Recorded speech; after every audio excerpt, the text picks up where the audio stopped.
Good day, Indroneel. It's wonderful to have you on the talk show today, and a warm welcome to you. Thank you so much for agreeing to be part of it and sharing your wisdom with all of us. So once again, welcome. Thank you. Thank you very much, Sangeeta. It's always a pleasure to engage with you, and it's very interesting. And thanks to invite me on this show. It would be my pleasure to share my insights for benefit and sharing knowledge. Thank you very much for having me here. Thank you. Thank you. So, it'll be good for the benefit of our viewers and all of us if you could take us through your corporate journey. How was it that you traversed through, various industries? I know you've had an illustrious career, and then now you are the CEO of Darjeeling Organic Tea Estate. So, if you can quickly take us through your journey, that will be awesome. Sure. So it all started way back. I would say the thought of the corporate journey started when I took up my articleship training way back in the early 90s. And that's where just after graduation, the decision I took was get into corporate world via a professional course. So that's how I took up chartered accountancy and cost accountancy. And as we cleared that, and then very interestingly, it's a short story. I don't know whether it adds value or not, but we were five of us friends. And when we passed out way back in 1995, all of us kind of decided that we will get into corporate world. And by the age of 45, we should hit the sea level. So that's what as a personal task we took up. And interestingly, all five of us have been able to achieve that. So Wow. it started interestingly. I started with steel industry, spent about 5 years with steel industry. That was just a beginning, which was with Ispat. They were doing the project. Moved on to business consulting to Ernst& Young, which was another 3.5 year stint. So I think that was a great learning because I went through various industries through my consulting days. Then came over to IFB, which has been the longest journey, almost 14 years. Wow. And that journey would not have ended unless it was for some very personal reason I had to take a break. And as I took a break and I was, kind of contemplating whether I should be on sabbatical or what should I do, then this, through the Stanford friends of mine, this opportunity of looking into the tea company came on the board. And I knew nothing about tea. So it was apart from drinking tea up till that time, there was nothing which I knew about tea is done. I knew it was a very labor intensive. So I thought it could be a good, and they were very keen to have somebody non-tea background, somebody with a real professional business background. So it was more of challenging myself to get out of the comfort zone. 14 years was quite a lot of comfort zone and Right. an industry which I knew nothing. So I took the challenge and then that's how I landed up here. It's been an interesting journey, very tough but interesting journey because it's a lot of restructuring happening, but I'm Right. enjoying it. It's a great learning. I think probably in my past career, I've learned much more in these 3 years than what I have done earlier. So it's a great learning. Wow. Wow. So, how does it feel like for you to shift industries? This is very interesting, till such time while I was in consulting, steel or in IFB with FMCG, food, alcohol, we were more like, technology and product driven. And this tea industry is completely manpower driven. So, between 17 tea estates, there are 10,000 workers, 65,000 people living in the tea gardens. So your responsibility of ensuring that their livelihood continues, it's a great responsibility. And very interestingly, before I came into this company, while I knew about sustainability, environment, organic, I never knew that investors are so very tuned to it. So our foreign investors who are absolutely, focused on social, environmental, sustainability. In all the earlier board meetings where it was listed companies, we used to talk top line and bottom line first. Here Correct. it is you talk corporate social responsibility first. What are you doing for the people? And then you talk about profit. So that's an interesting change. It's a very, very interesting change. Wow, that's lovely. Thanks for sharing that. So I'm also wondering, from your perspective, how important is it for leaders as well as aspiring leaders to understand finance? I know you have a finance background, you're a chartered accountant, so it'll be nice if you can throw some light on this.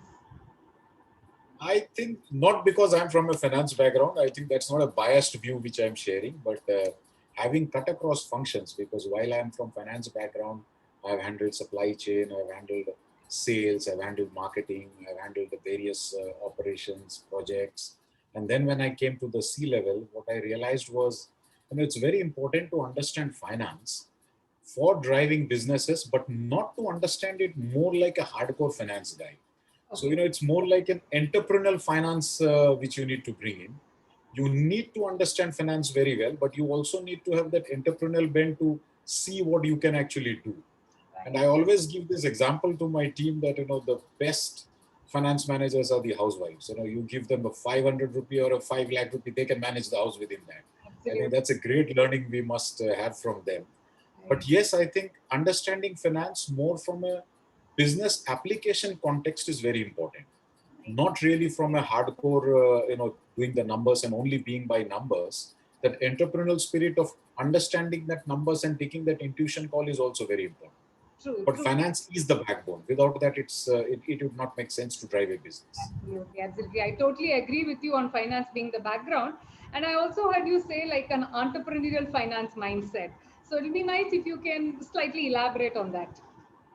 So, I'll give you an example for that. When I came to this tea industry, there was always this issue of how do we take at, the growth of the plantation, because the land is limited. You Right. can't have additional land, and still you have to grow your productivity, you have to grow your production to grow the company. So Correct. when that comes into play, we saw that, when I plotted that, so there is money required to do investment for a long term. And then I studied the tea industry of all the balance sheets of tea industry and found out what is going wrong with the tea industry from the finance side. So what really was going wrong was this plantation, which is like a 3 year, 5 year investment. The industry was doing it from working capital, and hence they were getting into a challenge, and hence the further development was not happening. So we looked at it from that angle and then realized, no, this cannot happen this way. If this is a long term growth, then you have to carve out money as a not as a working capital, but as a long term capital, as a capex investment.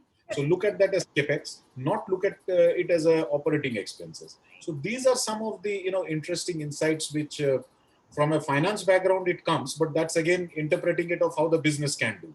Yes. So this is what the kind of combination when I meant when I look at entrepreneurial. So this is more like an entrepreneurial spirit. You Correct. have to grow the business. You need the money, but you have that financial acumen to understand that this has to be a working capital. It cannot be working capital. So you have to raise separate funds for it and Yes. not divert your short-term funds, which will land the company into trouble. So that's the kind of entrepreneurial spirit I would like to mention when I meant this entrepreneurial spirit of the finance, basically. Right. Thank you. That was really valuable, and I'm sure if our viewers would be, it must be like an eye opener for a lot of them, especially entrepreneurs who are viewing this. Need to Right. differentiate between the working capital and the long term, as well as like you rightly pointed, the capex and the opex as well. Yes, You great. will know it better. You're from finance background. Most of the trouble which companies face is how to manage this. Short-term money, the money goes into long-term, and then you'll end up into trouble. That's true. That's true. Yes, great. So, Indraneel, I also know, sometime back you tested positive, and then, it was a very tough journey, is what I gather. So, and I know leaders, I mean, while this was more personal, in for a leader, there could be like many sort of setbacks, personally, professionally, and all that. So, what would be your advice? How can, or rather, how should leaders handle setbacks when it comes, be it personal or professional? I think one. So I was badly hit. 15 days hospitalized. Took me 2.5 months to recover and get back to work. So that was a very difficult time to go through personally, because I lost almost 12 kilos in 15 days, and I was completely weak, not able to get up. So that was the personal struggle. But what it also made me realize that this is also a time very important to have your delegation done properly in the company. So you should have your stand-up backup lines who can really hold fort.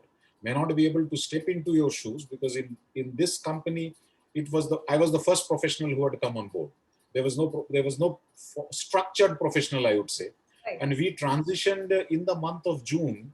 We transitioned from a family-driven promoter company to a completely professional company. And September, I got hit by COVID. So it was only 3 months, and as the transition was happening, it happened.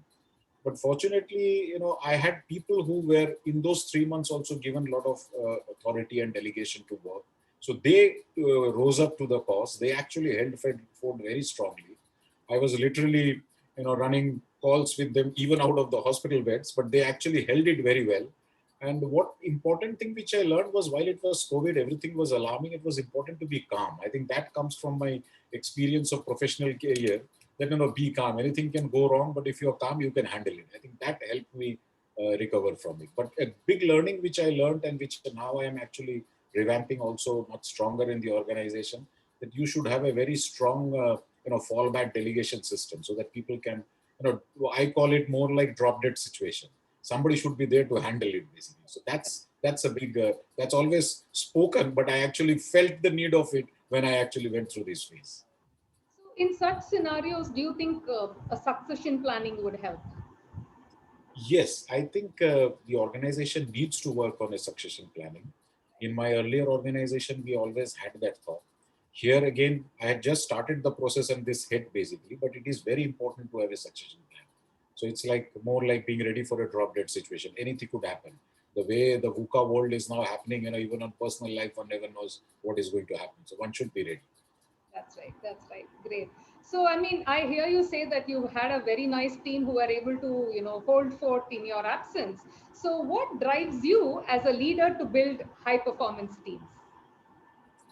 So, one is the ambition of myself to excel. So Mhm. if I've taken up a company which is into, being restructured, about to go into liquidation, from there to bring it back to profitability. So that's a strong desire. And very important for the leader to also communicate this desire and bind his team to the desire. Because if I have the desire and if my team doesn't share the desire, I can't do it alone. True. So that was very important. The first thing which I did when we did the change is, call over all the garden managers. They're the key people. So all 17, one of them, share with them the structure which we want to do, the vision which we have. And in this tea industry, probably it was the first time it was happening like that. No garden manager had actually been called in this company for last 25 years to head office to have a conference to tell them what is the vision, to tell them how do we want to restructure. So that set a ball rolling for them to feel that they were also empowered. And another important thing which I also understand, every stakeholder must be in the loop. So when I took charge here, we are a strong labor union dominated company because of the workers. There are a lot of labor unions. And when I went to Darjeeling and Assam to talk to the unions, historically the tea industry, the unions were always on the table as the owner and the unions talking. So the culture was always when you enter a meeting as if the owner is coming to talk. So the first opening statement I made to them is, I am not an owner. I earn a salary as you earn. So if you don't work, I also don't get salary. So we are both on the same side of the table. So that broke the ice quite a lot. I think getting to understand the stakeholders and bringing them into your ambition and desire is very important to be successful. Yeah, that's a very valuable tip. Yes, to be on par with them. That's true. That's true. So, how is it? How was it for you to, after managing a set of professionals, handling people who are working in the garden? How was that shift for you? It's very, it's a radical shift, I would say. It's a paradigm shift for me because all these years I had a team which was quite professional. Below me, people were professionals. Our board was very professional. I was reporting into people who were professionally. Thought process was professional. And here it's like all me, all by all alone, and trying to set the professional standards. Our foreign directors are very, very supportive of that. In the gardens, I think it needed to happen. People were actually wanting to see the change. So I saw them adapt to it very fast. When we started delegating responsibilities to them, telling them that you are the garden manager, so this garden, you are the profit center head, you have to decide your things, talking to the unions and saying, you need to give me the ideas of how to do the garden well, because you are the people who are in the garden. You have been here for, for generations. You know the things better, and that opened them up. So we have got some very interesting insights from the unions, which we have never heard earlier of how we can improve the gardens. And Wow. the garden managers have come up with thought process. Even the laborers have come up, workers have come up with a lot of ideas, which ideally they would not have opened up had it been a owner, employer, owner concept. I think now they realize that we are like more of a cooperative kind of total, complete cooperative approach to take. So that has helped a lot. So Wow. it's a good learning. I think I am moving more into a coach role now, I would say, which is because I have to coach them a lot into adapting to professional practices, into adapting to technology. We have implemented ERP in all our gardens during the COVID times on a virtual mode, which was unthinkable for any tea industry. Our team rose up to the occasion. So that's, I think it's more like getting into more of being transparent with each other. We were very honest to each other. We shared with them we are in trouble. We can't do it overnight. We need support. We can do it on a long-term basis, and that's what helped basically. Right. Earlier, the communication was not going right. Ah, right. Yes. So I think communication is a key, and also rapport building, and having the right relationship with the team, I think, is important. I think one more thing which I realized, particularly in this kind of industries which are very, very owner driven, owner egos actually harm the organization. It is very difficult for an owner to go and say, I am making a loss and hence I need your support. They will never say that. So True. that I think was one of the bigger problems. Where for me, it was very easy to say, balance sheet wise, we are not good, we need your support.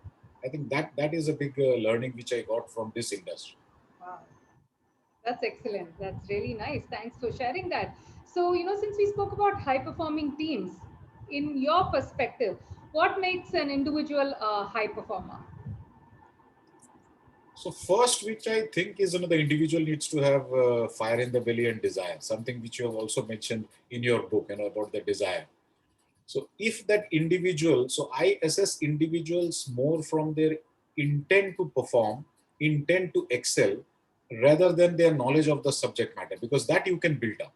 But if they don't have the desire to excel, it is very difficult to build up that individual. So that's where I look at it. People, apart from having the desire to excel and the ambition to excel, they must also be honest and there must be high level of integrity. I think these are the four core areas where I look at whenever I look at new people or look at people to be given larger responsibility. These four core areas is what I look at, because other things are knowledge. You can groom them up, but this is like characteristic of a person. It has to come from within. It has been built over the years, basically. True, true. Excellent points. In fact, I totally concur with you in that. And I also add attitude, because I think attitude is Yes, also yes, something yes, that's very crucial absolutely. in shaping your. I fully agree to it. Yes, yes. Thanks. So, since you brought about my book, so what is your opinion about my book, Get High, and how to coach yourself for high performance in your work? It's a very interesting book, and it's I think it's a good support system to people like us leaders, because uh, everybody needs coaching, irrespective of. I keep telling my team, even Sachin Tendulkar needed coaching, Roger Federer needs coaching. Nobody can excel without coaching, no matter at what level of performance you are, Correct. because that coach is more like your bounce wall. You can articulate things, and I learned it much more when I did my executive program in Stanford, because that's where I understood personal coaching. Unfortunately, at that point of time, my company IFB, who sponsored me there, also allowed me to take a personal coaching session with one of the leading personal coaches of Stanford. So I realized that. So that when you come back, so I keep a company with a lot of intellectuals, I would say, who are renowned people from the industry, and keep talking to them on various subjects, more for getting insights. I read a lot of books like what you are doing, what you have written. So those are very important. I think two things which in your book I like, and which resonated with which one I try to do is, one is, they track the improvement and self improvement. So when you look at important, because it's very important as a leader to identify what are the controllables and not run after the uncontrollables, because we lose time running after the uncontrollables. Correct. So that importance of finding out what is controllable, and a personal timetable. This is also which I picked up from Stanford, that when we move into professional, and you have also mentioned that in your book, we don't keep time for ourselves. So we don't keep time ourselves to read. Correct. So we should have like in school, we always had time for homework. We had a specific time, we will come back and do homework. When we get into the profession, we forget homework. We think everything homework is not required by us, but that homework is actually personal learning. So I keep a time aside for every day for my personal learning, where I read books, newspapers, all of that. So I think that's something is very important to, that's a very good insight which has come out in your book also.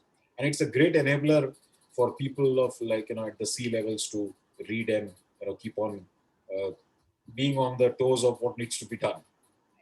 Right. Thank you. Thanks a lot for your lovely words. So, I would also like to ask you, what is one personal leadership value that you will never compromise upon? To me, honestly, it is, as I met the word honesty and integrity, because I use this why I'll say, when you become a leader and when you report companies, you are under a lot of challenge and a lot of pressure on reporting your annual accounts. And we have seen historically in the industry, India and abroad, that pressure leads you to compromise on, reporting of the financial accounts. A lot of history is there where, Leaders try to report better results in the fear of what the stakeholder will say. So that is actually a question mark on honesty and integrity. In India, we have seen that happening with Satyam, we have seen that happening with Avanta Group. Globally, we have seen that with Enron, WorldCom. I think those are the areas where it is very important for a leader to actually put his foot down and say, no, this is it. One can't break beyond this. I think that's very important for me. I also face similar challenges, and fortunately, I had the ecosystem which enabled me to hold on to our honesty and integrity. So that's very important. I think that's very very important for me to hold on as a leader. Because if I compromise on that, my whole team looks at it, and then the whole system gets compromised. Correct, correct. Yes, I always say that it flows down from the top. So Absolutely, we need to absolutely. be, really good leaders so that their team follows suit. Yes, great. That's awesome. So I'm now, tempted to ask you, what are your views? Is it people first or profit first? And what makes you say that? Now I can definitely say people first. Not that because it is in a people industry, but Right, over the last 20, 25 years of my journey, what I realized is that yes, products, services, these are all important to get the top lines, get the business running. But end of the day, it is people who make those products. It is people who make those services. And unless we have a good and dedicated people team, deliverance of every company will fall through. I think there has been enough examples of why it has to be people first. And if it is people first and people understand profit, profits will follow. I think what typically goes wrong is we try to make profit first or people first without telling them that profit is important. So now I see that change when my managers know that they have to deliver profit. For each expense, they question it 10 times because they know they have to deliver profit. Earlier, it was like head office responsibility. So I right. think people, but people with proper knowledge to be given, proper empowerment to be given, and then make that people very effective to drive it. Correct. I think yes, that's really crucial. So I'm also tempted to ask you one more thing. This people first or profit first is something I ask quite a few leaders, and of course, yes, majority of them do say that it is people first. But is it really happening in today's world? Though leaders are saying it, how do you think it is in practice? I mean, this is general, not just specific No, to. you're absolutely right. You're absolutely right. Business leaders are tempted to go profit first. And I will not be lying when I say that even I have the temptation to make it profit first. But I'll give you an example. How we wanted to be profit first, but with people into the loop. So in our gardens, we have 8 hours of working, and then there is a problem of absenteeism. There is a problem of people not doing productive working in the gardens, the workers. So when we sat down with the union, I actually brought it on the table and told them that, if you improve productivity, we will give you actually double the wages. And I Oh, don't mind that sharing because in that wages, it is the company earns profit and almost 50% of the profit goes back to you as wages. So correct. you contribute, the company also needs profit, but you also get back that money. And we introduced a, annual attendance mechanism where we said that okay, if you're attending 75% of the work on the garden, you get 1 month extra salary as a bonus. So these small tweak arounds was actually done with the objective of improving profit but taking people into the picture of delivery, and that has helped us a lot. It has seen a tremendous change happening. These workers now drive the profitability, they drive the productivity, they come to the factory and ask the garden manager, are you producing well or not? So that has helped a lot. So I Wow. think I will not be denying by saying that profit is important, but I think now what I'm seeing more is there are a lot of ways of making people drive that profit for you and not being selflessly driven by only one person driving the profit. I think that's an amazing insight where you're creating win-win for both, and at the same time educating the people on the profit, and obviously they are also benefited out of it. I think that's a great way to do that. Yes, amazing, amazing. That were like some really wonderful insights, I would say, Indraneel. That's Thank you so much for Thank you. sharing. I'm sure people viewing this have been really a lot enriched, and then I hope we all can come and enjoy a cup of Sure. Darjeeling tea with all of you. That will be really nice. Absolutely. Absolutely. Yes. It will So be a once, pleasure to host you all in our gardens whenever you are there. sure. So once again, thank you very much. It was Thank you. wonderful to have you on the show. Thank you. Thank you. Thank you very much. Pleasure talking to you. Take care. Bye.